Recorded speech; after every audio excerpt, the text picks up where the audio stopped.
Welcome to NEET physics class.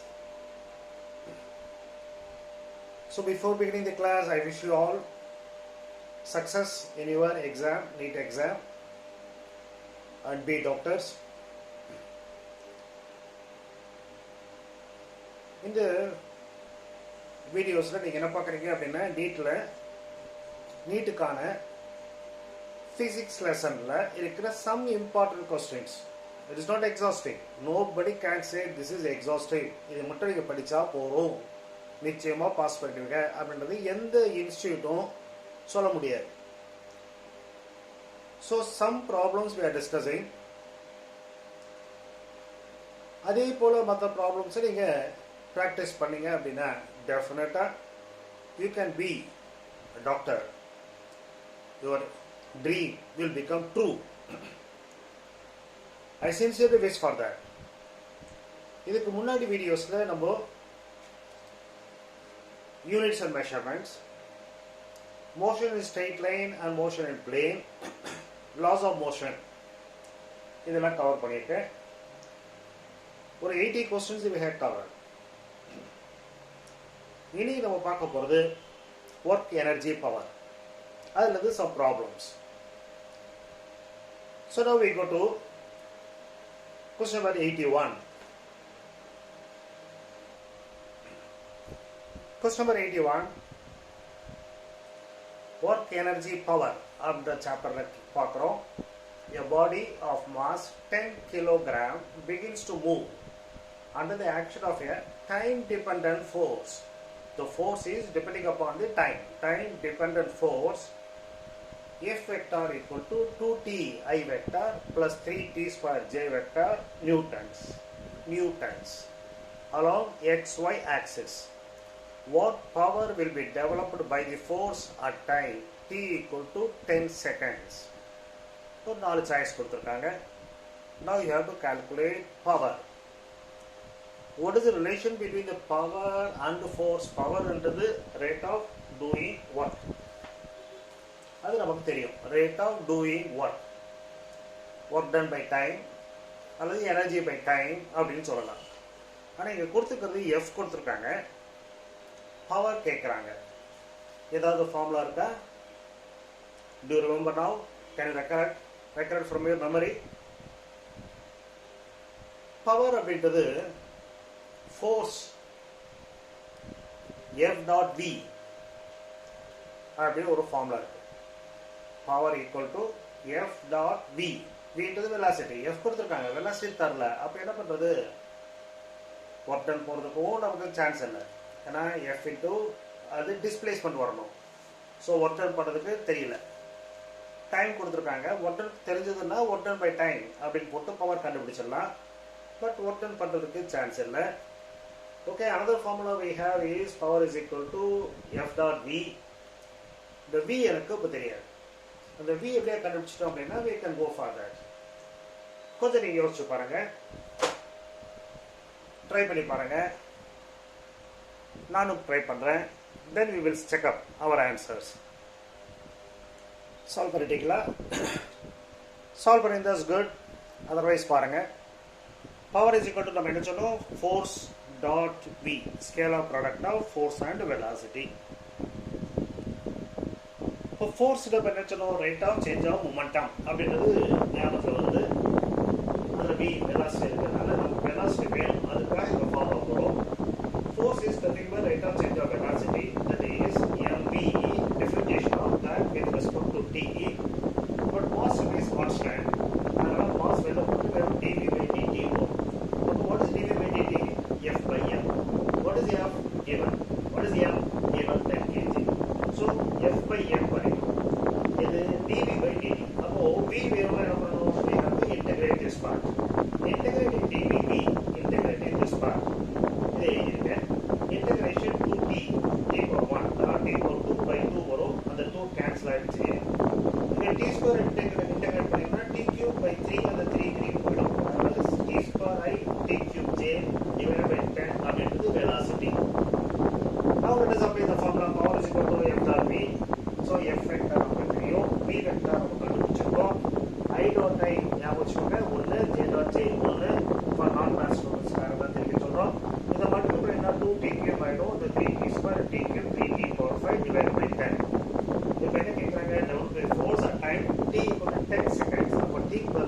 10 seconds போடுங்க. 2 into 1000 இது 3 into 10 followed by 1 followed by 5 zeros, அதாவது 3 lakhs. இங்க ஒரு 3 lakhs, இங்க ஒரு 2000. 3 lakhs 2000 divide by 10, around 30,200 watts. That is 30.2 kilowatts. That is what second choice is the correct one. So correct போட்டவங்க உங்களுக்கு good. போட தெரியாதவங்க now understand it. So powerன்றது நமக்கு ஃபார்முலா. பவருக்கு ஆக்சுவலாக நமக்கு தெரிஞ்சது work done by time, and also you must remember this formula. அவ்வளோதான். இப்போ நம்ம கொஸ்டின் நம்பர் 82 பார்க்கலாம். Question number 82. A bullet of mass 200 grams hits a block of thickness 6 cm with speed 100 meters per second. It emerges out with 10% of its initial kinetic energy. Emergent speed of the bullet is, mass of the gun is given 10 kg. Emergent speed of the bullet எவ்வளவு? 10 meters per second, 60 meters per second, 10 root 6 அல்ல 10 root 10 அப்படி ஒரு 4 choice. ஒரு bullet, it hits a block of thickness. So suppose இந்த thickness வச்சுக்கோம், ஒரு block இருக்கு அப்படின்னா இந்த பிளாக் என்ன பண்ணுது, இந்த புல்லட் உள்ள போகுது. இந்த உள்ள போகிற சமயத்தில் இது enters this with 100 meters per second. What is the speed with which it will come out அப்படின்றது கேள்வி. நிச்சயமாக கம்மியாக இருக்கும், அது டெஃபினட். ஏன்னா எமர்ஜென்சி வித் எவ்வளோ சொல்கிறாங்க, 10% அது இனிஷியல் கைனடிக் எனர்ஜி அப்படின்னு சொல்கிறாங்க. அப்போ 10% அப்படின்னா 10% எவ்வளோ வருது, 100 மீட்டர்ஸில் 10% அப்படின்னா 10 மீட்டர்ஸில் வருமா அல்லது ரூட் 10ல் வருமா? இப்போ ரூட் 10 இல்லைங்க, 10ல் வருமா, 60 வருமா, 10 ரூட் 6 வருமா, இந்த மாதிரி ஏதோ சாய்ஸ் கொடுத்துருக்காங்க. இது எப்படி போடலாம்? திருப்பி அதே தான். அதாவது don't wait for me to do it. நீங்கள் என்ன பண்ணுறீங்க, ஜஸ்ட் ஸ்டாப் பண்ணிவிட்டு ட்ரை பண்ணுங்க நீங்களாவே. இது எப்படி இருக்க முடியும், எப்படி சால்வ் பண்ணலாம் அப்படின்றது ஒரு ஐடியா உங்களுக்கு வரல அப்படின்னா, அல்லது உங்களுக்கு வர்ற ஆன்சர் இதில் எதுவுமே இல்லை அப்படின்னாலோ, அல்லது கிடைச்சாலும் அதுக்கு பிறகு நீங்கள் வந்து ஆன் பண்ணிவிட்டு செக் பண்ணுங்கள் மெத்தட் ரைட்டா அப்படின்றது. That will be the best thing. ஓகேவா? ரைட். இப்போ நீங்கள் ட்ரை பண்ணி பாருங்கள்.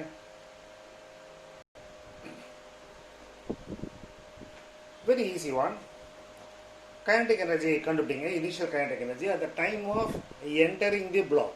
At the time of entering the block, it goes with the speed of 100 meters per second. அதனால் what is the kinetic energy? அப்போ half into m into v square. Half m வந்து 200 grams converted into kilograms, and velocity speed வந்து கொடுத்துருக்காங்க 100 meters. So half into 200 by 1000 into 100 into 100 simplify பண்ண 1000 joules I am getting. கரெக்டா? Final kinetic என்ன சொல்கிறாங்க, 10% of the initial kinetic energy. அப்போது இந்த 1000 ஜூல்ஸில் 10%, அதாவது 100 joules, அதுவும் final kinetic energy. Kinetic energy திருப்பி ஃபார்முலா என்ன, half into m into v square. So இந்த v square கண்டுபிடிச்சோம் அப்படின்னா that is the emergent speed with which the bullet will be coming out of the block. இது நம்ம just to track you to the wrong path. அதுக்காக என்னோட mass கொடுத்துருக்காங்க, thickness கொடுத்துருக்காங்க. இதுவும் தேவையில்லை, இதுவும் தேவையில்லை. உங்களுக்கு என்ன கணக்கு, kinetic energy half into mv square final energy கொடுத்துருக்காங்க, அதுவே போகிறோம். ஸோ அது மாசதி கண்ணும் திக்னஸும் உங்களை குழப்பறதுக்காக கொடுத்துருக்காங்க. ஸோ இந்த மாதிரி கொடுக்குறப்போ be careful what is needed. நமக்கு ப்ராப்ளத்தை சால்வ் பண்ணுறதுக்கு என்ன தேவையோ அதை மட்டும் கான்சென்ட்ரேட் பண்ணுங்க. ஐயோ இது ஏதோ கொடுத்துருக்காங்களே, இது எதாவது பண்ணணுமான்னு சொல்லி தப்பு பண்ணிடாதீங்க. Now let me go to the 83rd question. Question number 83. A water pump of X kilowatts can raise 1200 liters of water in 1 minute to a height of 10 meters. The power of the pump X is what? What is the power of the pump? 10 kilowatts, 6, 2, 4. Water pump power அப்படின்றதுனால பவருக்கு நம்ம என்ன formula சொன்னோம், பவர்ன்றது you know very well that the rate of doing work.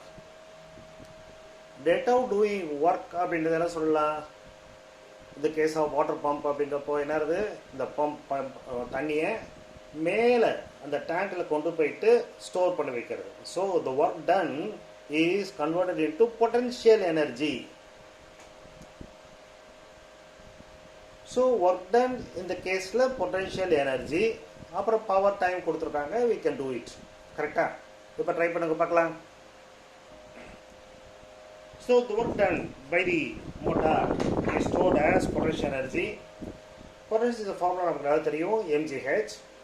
Mass of the water நீங்க தெரியணும். இங்க எவ்வளவு சொல்றாங்க 1200 liters of water raise பண்ணிருக்கோம். அப்போ what is the mass of 1200 liters? We know 1001 liter of water அப்படின்றது 1 kg. Mass of 1 liter of water is 1 kg. அப்போ 1200 liters is 1200 kg. So potential is equal to 1200. G ஓட value 10. H also 10. Power என்ன சொன்னோம் work done by time. Work done இந்த இடத்துல potential energy stored there by time. So அதை time in secondsல வேணும் மறந்துடாதீங்க. So இங்க 1 minute கொடுத்துருக்காங்க. அதனால நம்ம என்ன பண்ணுறோம் 1 minute அப்படின்றது divide by 60 இங்கே பண்ணிக்கிறோம். 60 into 20 times ஆயிடுச்சு. அதுக்கப்புறம் 100 2000 watts. Otherwise I can say that is equal to 2 kilowatts. So the question number 83 correct choice 3. Mostly I think நான் பண்ணிருப்பீங்கன்னு நினைக்கிறேன். Now I go for question number 84. Question number 84. A body of mass 1 kg is thrown up with a velocity of 20 meters per second. It momentarily comes to rest after attaining a height of 18 meters. How much energy is lost due to air friction? Assume G equal to 10 meters per second square. The energy lost is 30 joules, 20, 10, 25 அப்படின்றது கேள்வி.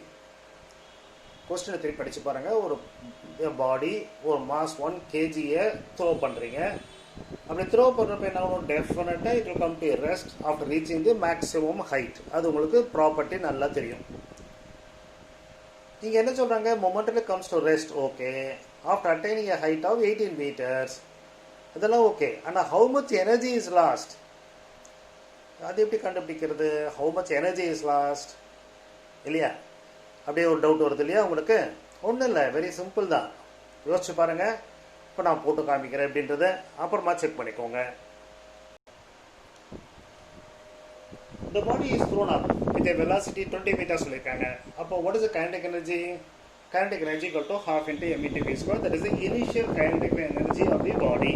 Half into m வந்து 1, அப்புறம் speed வந்து 20 into 20 பண்ணிருக்கோம் 200 joules. இந்த 2 cancel ஆயிடுச்சு 10 20 into 10 200 போட்டேன்.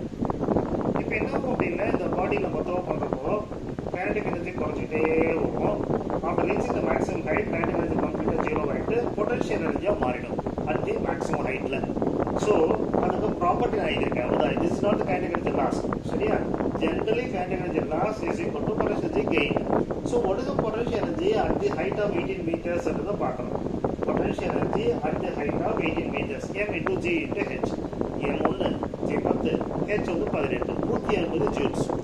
Throw பண்ணுறப்ப இருந்த எனர்ஜி 200 joules. அந்த மேக்ஸிமம் அந்த சொல்லியிருக்கோமே ஹைட் 18 மீட்டர்ஸில் 180 தான் ஆச்சு.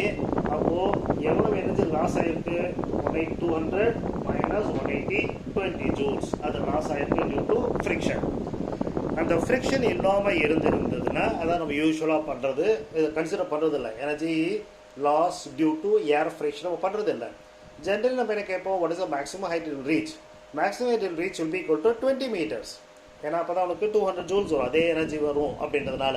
ஸோ 20 meters வரணும். ஆனால் அது வந்திருக்கிறது 18 meters. இது நமக்கு இது வரைக்கும் பார்த்துருக்க மாட்டோம். எனர்ஜி லாஸ் அப்படின்றது இப்படி கண்டுபிடிக்கிறோம். Very very simple one. ஓகேவா? கொஸ்டின் நம்பர் 85 பார்க்கலாமா? Question number 85. A ball moving with a velocity 2 meters per second collides head-on with another stationary ball. It just moves with a velocity and hits another ball. It is a stationary. Double mass. If it is m, this mass is 2m. If the coefficient of restitution is 0.5, then the velocity is in meters per second after collision will be. That is the question. For solving this question உங்களுக்கு என்ன தெரியணும் அப்படின்னா ரெண்டு property தெரியணும். It கொலைட்ஸ்னு சொல்லியிருக்காங்க இல்லையா? அப்போ the law of conservation of momentum you must remember. அடுத்தது coefficient of restitution சொன்னதுனால அந்த ஃபார்முலா உங்களுக்கு தெரியணும். இந்த டெஃபினேஷன்லாம் இப்போ நமக்கு வேண்டாம். நமக்கு வேண்டியது ப்ராப்ளம் போகிறதுக்கு coefficient of restitution உடைய ஃபார்முலா you must remember. இந்த ரெண்டு தெரிஞ்சது அப்படின்னா you can solve the problem. Try பண்ணுங்க நீங்கள். இப்போ நான் போட்டது பாருங்க. law of conservation of momentum, initial momentum, first ball moves with the velocity. So boss வந்து நம்ம m னு வச்சுக்கிறேன். ஸோ இதோட மாஸ் தரல, நம்மளா எம்னு வச்சுக்கிறோம். Velocity 2 m into 2. இந்த மாஸ் மாதிரி 2 டைம்ஸ் இருக்கிற ஒரு மாஸோட போய் இணைக்கிறது. அந்த மாஸுக்கு 2m சொல்லியிருக்காங்க. அது ஸ்டேஷனரி அப்படின்னு சொல்கிறாங்க. So initial momentum is total initial momentum becomes 2m plus 0. What about the final momentum? Mass m, velocity தெரியாது v1. மாஸ் வந்து அந்த பாடியோடது 2m, velocity தெரியாது. ரெண்டு m வெளில எடுத்துக்கிறோம். v1 plus 2v2, இங்கே m இங்கே m கேன்சல் ஆகிடுச்சு. அப்போ இந்த ஈக்குவேஷன் சொன்னால் v1 plus 2v2 equal to 2 v1 plus 2v2 equal to 2. இது ஒரு ஈக்குவேஷன். கான்சன்ட்ரேஷன் ஃபார்முலா என்ன? v2 minus v1 divided by u1 minus u2. இது தெரியாது. u1 u2 u1 நமக்கு தெரியும் 2 meters per second கொடுத்துருக்காங்க. u2 வந்து ஸ்டேஷனரி 0, 2 minus 0. இந்த 2 கேன்சல் ஆகிடும். அப்போ v2 minus v1 equal to 1 ஆகிடும். அது செகண்ட் ஈக்குவேஷன். சால்வ் பண்ணுங்க. v2 equal to 1 வருது, v1 equal to 0. அவ்வளோ. ஸோ இந்த ரெண்டு ப்ராப்பர்ட்டி உங்களுக்கு தெரிஞ்சது அப்படின்னா இந்த ப்ராப்பர்ட்டி ஈஸியாக நீங்கள் சால்வ் பண்ணிக்கலாம். அது தெரியலனா தான் கஷ்டம். ஓகேவா? நான் question number 86. Question number 86. Relationship between force and position x of a body is shown here. F is on y-axis, x on the displacement is given in x-axis. In the figure, here what is the work done in displacing the body from x equal to 0 to x equal to 5? இங்கே displace பண்ணணும். அதுக்கு what is the work done is the question. Work done நார்மலாக நமக்கு தெரியும், force into displacement. ஆனால் இங்கே ஏதோ படம் போட்டு கொடுத்துருக்காங்க. இந்த படம் போட்டு கொடுக்கறது அப்படின்றது நிறைய கணக்கு பார்த்துருக்க மாட்டீங்கன்னு நினைக்கிறேன். ஸோ இதில் எப்படி பண்ணுறோம்? இது ஒன்றும் இல்லை. என்ன பண்ணணும் அப்படின்னா ஏரியா இன் தி ஃபிகர் அது நீங்கள் பண்ணிங்கன்னா போதும். ஏரியா அண்டர் எஃப்எக்ஸ் ஃபோர்ஸுக்கும் டிஸ்பிளேஸ்மெண்ட்டுக்கும் இருக்கிற அந்த கிராஃபில் இருக்கிற area gives you the work done. அந்த பிரின்சிபல் தெரிஞ்சால் போதும். இப்போ நான் வாட் இஸ் தி ஏரியா நீங்கள் கண்டுபிடிக்கணும். இப்போ அவ்வளோதான். இந்த மாதிரி ஒரு ஃபிகர், ஒரு பாலிகன் மாதிரி இருக்குது. இந்த ஃபிகரில் இருந்து என்ன பண்ணணும், நீங்கள் what is the area of the figure அப்படின்னு கண்டுபிடிச்சிட்டீங்க அப்படின்னா that is the total work done. Try பண்ணுங்கள். திருப்பியும் பார்க்கலாம் சரியாக போடுறீங்களான்றது. So area under the figure gives you the work done. In the line join பண்ணேன். So that this becomes trapezium. Trapezium ரெண்டு சைடு parallel இருக்கும். Remaining two sides parallel இருக்கக்கூடாது. அப்படி இருந்தால் அது trapezium. If it is a trapezium, area of the formula half into h into parallel sides a plus b. இது ஒரு side parallel, இது parallel. இந்த distance 2. plus 1 a plus b. height வந்து ரெண்டு parallel side இருக்கிற distance இருக்கும். அது வந்து 10. So 10 into 2 plus 1 divided by 2, 50.